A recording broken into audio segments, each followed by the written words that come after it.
Just like that, you look up and there's another 2020 World Cup. As England head to the West Indies to attack their title, it's time to have a look back. England went all the way in 2022, but this wasn't the first time. Deep in the clouds of England's utterly dismal white ball experience exists an outlier, the 2010 edition. Two 2020 World Cups, two different eras, and yet two surprisingly similar campaigns. Sit back, prepare whatever meal you're partnering this with, and enjoy the story of England's 2020 triumphs, the long-lost siblings. To begin, we must go back. Katy Perry at the top of the charts, Despicable Me before Facebook mums, and England fans becoming very enthusiastic about goal line technology. I can't say 2010 was a simpler time, because I was 10, but I can say it was a time where England weren't white ball hotshots. Short form cricket wasn't so much its own art as something that England's test players did when they had to. Quite simply put, there wasn't much cause for optimism. This was summed up by the opening options England were looking at with bat and ball. Jonathan Trott and Joe Denley don't exactly set pulses racing when it comes to aggressive batting, and we can probably say that Jimmy Anderson's best work came with a ball of a different colour. I miss you already.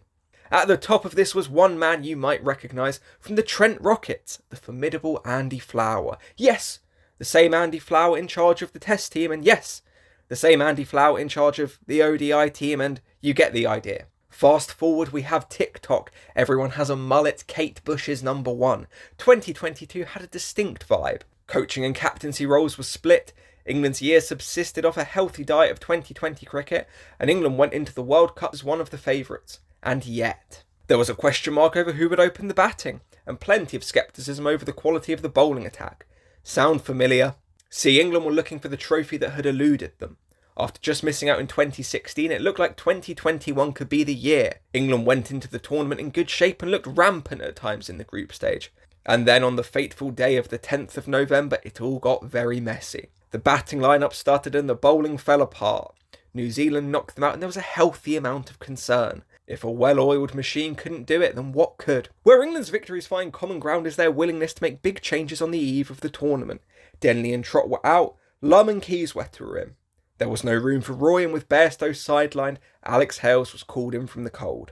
Jimmy Anderson was overlooked for Ryan Sidebottom, whilst the success of the 2022 bowling attack rested on the shoulders of Sam Curran. See, players from both winning teams have plenty in common when it comes to the manner in which they approached the tournament. Interviews with Paul Collingwood and Kevin Pietersen revealed an urge in 2010 to just go out there, play positively, and to some extent enjoy the occasion. The language of the Morgan Butler era carries much of the same messaging. England aren't a country who are left short in terms of cricketing talent. They have the pieces to beat any given team at any given time. They just need to go out there and back themselves. A great outlier of English cricketing campaigns could well be that ill-fated tournament of 2021. For the most part, England looked imperious, punctuated by an utter demolition of eventual champions Australia. They looked a team at the top of their game. This stands out because the group stage is often the time where England fluff their lines. Expectations are high. England find themselves in a hole, they end up in a do-or-die situation. 2010, 2019, 2022, all the times that England have triumphed have involved them getting off to anything from an indifferent to an outright concerning start. In 2010, it was net run rate that got England out of the group stage. With a loss to the West Indies and no result against Ireland, it wasn't exactly the most convincing of circumstances that saw England progress. 2022, however, takes the crown for panic. A loss to Ireland in the second game and a rained-off match against Australia left England in a position where any chance of success would require them to win every game ahead of them. Important context for this tournament is that the weather was not playing ball. Any bit of bad weather could have sent England packing. Yet in both cases, England did the thing we secretly hope they're always going to do. The heroic comeback. From both these wobbles 12 years apart, England would charge their way to the final. Bad start, dust yourself off and win. It sounds simple enough. Now you might think this is a pretty common thing in cricket. So what do these two teams actually have in common? Well, it starts to get interesting when you look at how both teams were winning. A major similarity between the two teams is the role of a star player at the top of the order, propelling the team to victory. Kevin Pietersen and Jos Buttler are two of England's most exciting players ever. Power hitters with their own brand of unorthodoxy, what makes them stand out amongst their contemporaries is the ability to blend attacking intent with reliable returns. Pietersen finished the tournament as the second highest run scorer, whilst Buttler was fourth in his edition. Incredibly, they both hit 250s, plus the same number of 4s and 6s. Now, I'm well aware of the difficulties of making direct comparisons across tournaments and across eras due to the rapid rate of evolution in 2020 cricket, but the manner in which they affected their teams creates a clear parallel. In a position where defeat would most likely end the tournament, both men went to another level.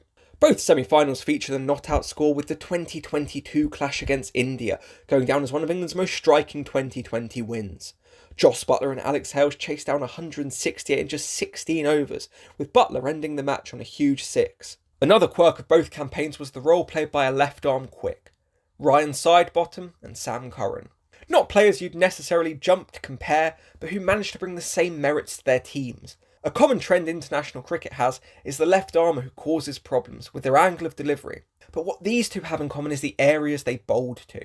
Both men put together campaigns where they consistently nailed slower balls and cramped players with deliveries from back of a length. Given the drastically different statures of both men, Sidebottom at 6'5" and, well, Sam Curran somewhere below that, you wouldn't necessarily expect them to wield the same tools, but this is what they did. In the world of 2020 cricket, plenty of attention goes to a select number of superstar quicks. Malinga's Yorkers, Bolt's early wickets, Bumrah's everything. England didn't have one of these players in these tournaments. 2022 missed Jofra Archer, and the 2010 side never produced a white ball quick of this calibre. What this necessitates is someone who pulls a proverbial rabbit out of the hat. It's often joked about that Sam Curran makes things happen, but this is the type of player who can turn a so-so tournament into a winning one. The defining trait of Curran's player of the tournament run was his grit. Curran is a scrapper, a grinder, one of those players who receives most of his praise for the intangibles. In famous sporting terms, he's got that dog in him. Of course, 4 overs from one player does not make a bowling attack.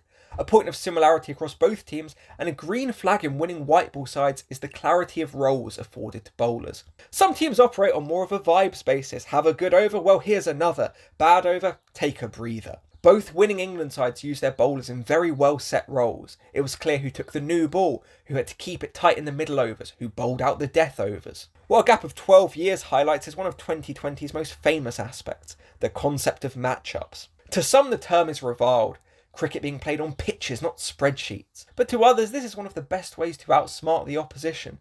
You look at what they don't want you to bowl, and then do exactly that. 2020 is still evolving. The game in 2022 compared to 2010 offers much more weight to data due to changes in attitudes and knowledge. Thus, a more common sight in the modern game is the role of one-off bowling matchups. A regular example is the opener who doesn't like spin. A few years ago, it became a big thing that Jason Roy struggled against slow left-armers. Lo and behold, teams started opening the bowling with slow left-armers. There can be a tendency to talk about all 2020 cricket from before 2015 as if it was the dark ages, where all they did was go out and swing. The reality is less severe. Was it the 100-mile-an-hour behemoth we see today? No. But there are clear beginnings of the version of the game we have now.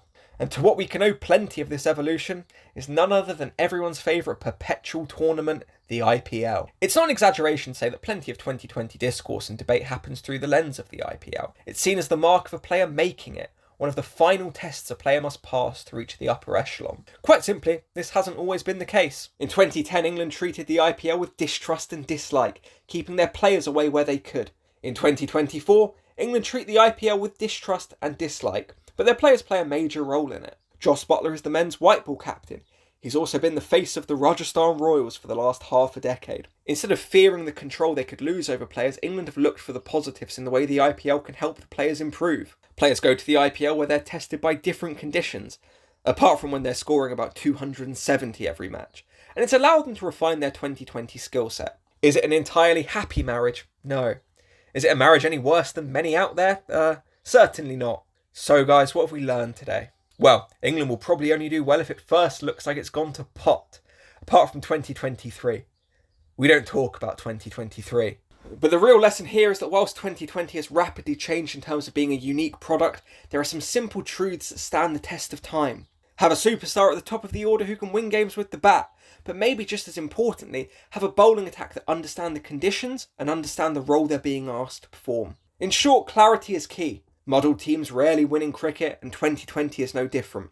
Please, Joss, can I ask you that same favour one more time? If you've actually made it this far, then it's farewell. Make sure to subscribe so you can listen to some more cricket ramblings as you enjoy your meal in complete isolation. Goodbye.